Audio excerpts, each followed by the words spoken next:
Hello दोस्तों, welcome to money stalkers. देखिएगा, इस वीडियो के अंदर हम लोग बात करेंगे दो कंपनीज के बारे में। हम लोग बात करेंगे विप्रो के बारे में और हम लोग बात करेंगे इन्फोसिस के बारे में। बेसिकली दोनों कंपनी के अंदर एक शानदार तरीके से मैं आपके साथ एक डाउट जो लोगों के अंदर हमें क्रिएट हो चुके, बहुत सारे लोगों को डाउट से कि कब हम इन कंपनीज के अंदर हमें बोनस का बेनिफिट मिल सकता है, या फिर विप्रो हो या फिर इन्फोसिस हो, कौन सी कंपनी के अंदर पहले आपको बोनस मिल सकता है, उसके रिगार्डिंग हम लोग डाउट में आपके साथ क्लियर करना चाहूँगा। जहाँ मैनेजमेंट या फिर कंपनी के प्रमोटर्स कौन से पैरामीटर्स देख के शेयर होल्डर्स को बोनस दिया जाता है, या फिर कौन से ऐसे पैरामीटर्स जिन पैरामीटर्स को देख के अगर उन पैरामीटर्स के अंदर अगर हमें ग्रोथ देखने को मिल रही है तो उन्हीं पैरामीटर्स को देख के हमें कंपनी की तरफ से बोनस के अनाउंसमेंट किया जाता है। तो उसके ऊपर हम लोग बात करने वाले हैं, डिस्कशन हम लोग करने वाले हैं। तो सबसे पहले दो पॉइंट्स के ऊपर मैं आपके साथ कवर अप करना चाहूँ, किस तरह से आपको डिविडेंड मिलेगा और किस तरह से आपको बोनस मिलेगा। बेसिकली अगर आप कौन सी भी कंपनी के अंदर अगर आपको डिविडेंड मिलता है तो इन्हीं स्टेप्स के ही ऊपर हर एक कंपनी ड्राइव होती है। तो जो कंपनी प्रॉफिट अर्न करती है उन प्रॉफिट में से कुछ हिस्सा हमें डिविडेंड के अंदर दोस्तों शेयर होल्डर्स को दिया जाता है, और जो हिस्सा बच जाता है उसे रिजर्व्स के अंदर डाला जाता है। ओके, तो एक पॉइंट तो क्लियर हुआ किस तरह से आपको डिविडेंड का बेनिफिट मिलता है। जो डिविडेंड का बेनिफिट मिलता है कंपनी के प्रॉफिट के ही ऊपर से हमें दिया जाता है। अभी हम लोग बात करेंगे बोनस के बारे में।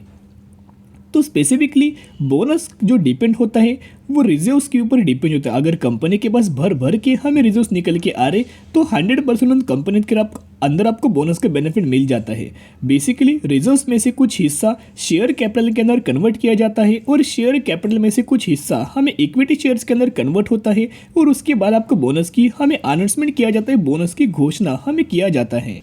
तो बेसिकली एक तो डाउट मैंने आपके साथ क्लियर कर चुका हूँ, किस तरह से आपको डिविडेंड मिलता है और किस तरह से आपको बोनस मिलता है, कि इन पॉइंट्स के ऊपर कंपनी जाती है, किस तरह से हमें डिविडेंड का बेनिफिट मिलता है। जो प्रॉफिट होते हैं उसमें से कुछ हिस्सा आपको डिविडेंड का बेनिफिट दिया जाता है, और बोनस आपको कैसे मिलता है वो भी मैंने आपके साथ शेयर कर चुका हूँ। बेसिक फंडा था, एक बेसिक मैंने आपके साथ शेयर किया है। अभी पहले हम लोग बात करेंगे इन्फोसिस के बारे में। तो स्पेसिफिक कंपनी बोनस क्यों देती है उसके पीछे का रीज़न कोई ना कोई होना चाहिए। 100% उसके पीछे का कोई ना कोई रीजन है।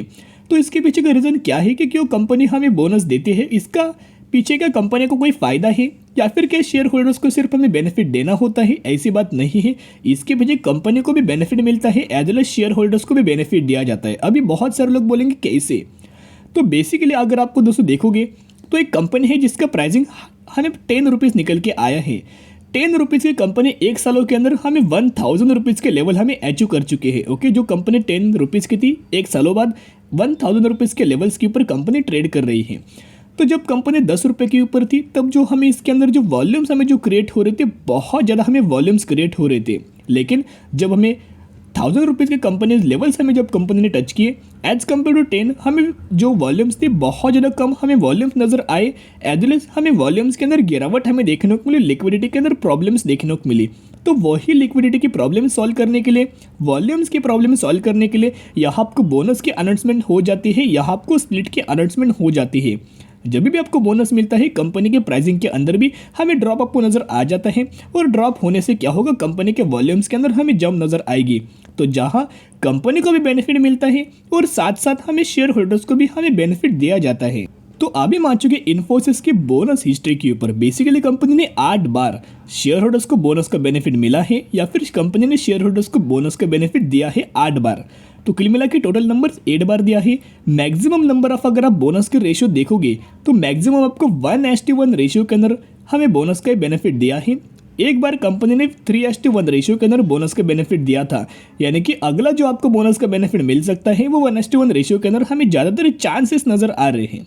रिसेंटली अगर आप बोनस का बेनिफिट देखोगे तो 2018 में इन्फोसिस ने 1:1 रेशियो के अंदर फिर से हमें बोनस का बेनिफिट दिया था। तो इन पैरामीटर्स के ऊपर या फिर जो कभी कंपनी ने बोनस का बेनिफिट मिला तो उसके ऊपर दोस्तों हम लोग प्रिडिक्शन नहीं कर सकते। लेकिन कुछ लेवल्स ऐसे, उन्हीं लेवल्स को देख के कंपनी हमें बोनस के अनाउंसमेंट करती है। अभी मैं आ चुके चार्ट्स के ऊपर, बेसिकली मैक्सिमम का मैंने चार्ट ओपन कर चुका हूँ। यहाँ अगर आप देखोगे तो एक लेवल दोस्तों नोट कीजिएगा, अपने डायरी के ऊपर लेवल्स नोट कीजिएगा, लिख सकते हो। जब भी कंपनी 1300 से लेके 1450 रुपये तक जब कंपनी ड्राइव होती थी, ओके, इन्फोसिस के लेवल्स में आपके साथ शेयर करो। जब भी कंपनी 1300 से लेके 1450 रुपये के लेवल्स के ऊपर जब कंपनी ड्राइव होती थी, उसके बाद कंपनी हमें बोनस के अनाउंसमेंट करती थी। लेकिन कंपनी को क्या चाहिए, कि जो 1450 रुपये की जो वैल्यू है कंपनी की, जो करंट वैल्यू है वो हमें 1500 रुपये के ऊपर बिल्कुल भी कंपनी को ड्राइव नहीं होने देती थी, जिसके चलते कंपनी के वॉल्यूम्स के अंदर हमें बिल्कुल भी प्रॉब्लम्स नहीं होती थी। और लास्ट हम लोग बात करेंगे रिजर्व्स के बारे में। ये इन्फोसिस के रिजर्व्स मैं आपके साथ शेयर करूँ। करंट बेसिस के ऊपर रिजर्व्स अगर आप देखोगे 74,000 करोड़ और करंटली 78,000 करोड़ की कंपनी के पास रिजर्व्स है। तो बेसिकली जब वीडियो स्टार्ट हुआ था उसके पहले मैंने आपके साथ जो शेयर किया था कि रिजर्व्स में से कुछ हिस्सा शेयर कैपिटल के अंदर कन्वर्ट किया जाता है और शेयर कैपिटल का कुछ हिस्सा इक्विटी शेयर्स के अंदर कन्वर्ट हो जाता है और उसके बाद आपको बोनस के अनाउंसमेंट हो जाती है।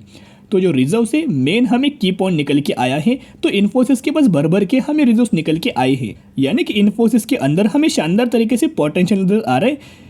बहुत गजब के रिजर्व्स कंपनी के पास अवेलेबल है। अभी हम लोग बात करेंगे विप्रो के बारे में। बेसिकली विप्रो के अंदर दोस्तों अगर आप देखोगे तो जब भी कंपनी, मैं लेवल शेयर करना चाहूँगा, जब भी कंपनी 250 से लेकर 300 रुपये तक हमें कंपनी ड्राइव होती थी, बाद में आपको मैनेजमेंट के द्वारा हमें बोनस के अनाउंसमेंट करते थे। बोनस के अनाउंसमेंट करने यानी कि क्या करते थे, कंपनी के प्राइसिंग बिल्कुल भी 300 से ज़्यादा इंक्रीज नहीं होने देते थे, जिसके चलते अगर आप देखोगे सडन हमें प्राइसिंग के अंदर ड्रॉप होता था और बाद में कंपनी के वॉल्यूम्स के अंदर बिल्कुल भी आपको प्रॉब्लम्स नहीं देखने को मिलता था। अब हम आ चुके विप्रो की बोनस हिस्ट्री के ऊपर। यहाँ अगर आप देखोगे कुल मिला के कंपनी ने 13 बार बोनस दिया, इन्फोसिस ने 8 बार बोनस दिया। तो जिसके चलते करंट बेसिस के ऊपर अगर आप बोनस रेशियो देखोगे तो आपको 2019 में 1:3 रेशियो के अंदर हमें बोनस का बेनिफिट मिला है। अगर विप्रो के अंदर भी दोस्तों अगर आप देखोगे तो मैक्सिमम 1:1 रेशियो के ही अंदर हमें बोनस के बेनिफिट मिला है। तो अगला जो हमें बोनस का बेनिफिट मिल सकता है 1:1 रेशियो के अंदर आपको बोनस का बेनिफिट मिल सकता है। तो करंटली अभी हम आ चुके विप्रो के रिजर्व्स के ऊपर। तो बेसिकली रिजर्व्स अगर आप देखोगे तो मार्च 2022 के अंदर 64,000 करोड़ के रिजर्व्स थे। सितंबर 2022 यानी करंटली अगर आप देखोगे 70,000 करोड़ की कंपनी के पास हमें रिजर्व्स निकल के आए हैं। बहुत ज़्यादा हमें रिजर्व्स कंपनी के देखने को मिल रहे हैं। तो इन्फोसिस के पास भी शानदार तरीके से रिजर्व्स है, विप्रो के पास भी शानदार तरीके से रिजर्व्स है, जहाँ लेवल्स भी कंपनी के मैंने आपके साथ शेयर कर चुका हूँ। यानी कि दोनों कंपनी के अंदर इक्वली हमें पोटेंशियल दोस्तों करंट बेसिस के ऊपर नजर आ रहे हैं। तो जिसके चलते बेसिकली आपको सबसे ज़्यादा जो बोनस है हमें आईटी सेक्टर के कंपनीज के अंदर देखने को मिल जाता है कंपनी के पास, क्योंकि भर भर के हमें रिजर्व्स निकल के आते हैं और कंपनी के पास भर भर के हमें प्रॉफिट निकल के आता है। तो ये पॉइंट नोट करना, यानी कि विप्रो के अंदर भी उतना ही ज़्यादा हमें पोटेंशियल, इतना आपको इन्फोसिस के अंदर हमें पोटेंशियल नजर आ रहा है। लेकिन करंटली अगर आप इन्फोसिस के अंदर देखोगे तो बायबैक का हमें इवेंट देखने को मिल रहा है, तो जिसकी वजह से हमें स्लाइटली 2022 के अंदर तो चांसेस कम है, लेकिन अगले साल दोस्तों आपको देखने को मिल सकता है। और विप्रो के अंदर पहले से हमें पैनिक लेवल निकल के आई है, तो उसके अंदर हमें कम स्लाइटली हमें चांसेस नजर आ रहे हैं। तो अगले साल दोस्तों आपको बोनस के बेनिफिट मिल सकते हैं। बेसिकली बोनस का तो बेनिफिट दोनों कंपनी के अंदर मिलेगा। ओके, विप्रो के अंदर भी मिलेगा, इन्फोसिस के अंदर भी मिलेगा। अगर विप्रो फॉर एग्जांपल 2022 के अंदर बोनस देगा तो इन्फोसिस 2023 के अंदर बोनस देगा, लेकिन बोनस का दोस्तों आपको बेनिफिट मिलेगा। ये कंपनीज हमें आईटी सेक्टर से बिलोंग करती, पिछले परफॉर्मेंस देखोगे तो बोनस देने वाली कंपनी में से इन दोनों कंपनीज का नाम निकल के आ रहा है। तो जिसके चलते दोनों कंपनी के अंदर पोटेंशियल है। बोनस के चलते किसी भी कंपनी के अंदर निवेश मत करना, डिविडेंड के चलते और स्पीड के चलते किसी भी कंपनी के अंदर बिजनेस निवेश मत करना। अगर आपको निवेश करना है तो स्टडी की जगह एनालिसिस की जगह उसके बाद निवेश करने की कोशिश कर सकते हो। तो आज के लिए इतने, अगर आपको वीडियो पसंद है जरूर वीडियो को लाइक शेयर सब्सक्राइब कर सकते हो। फिर मिलेंगे, बाय।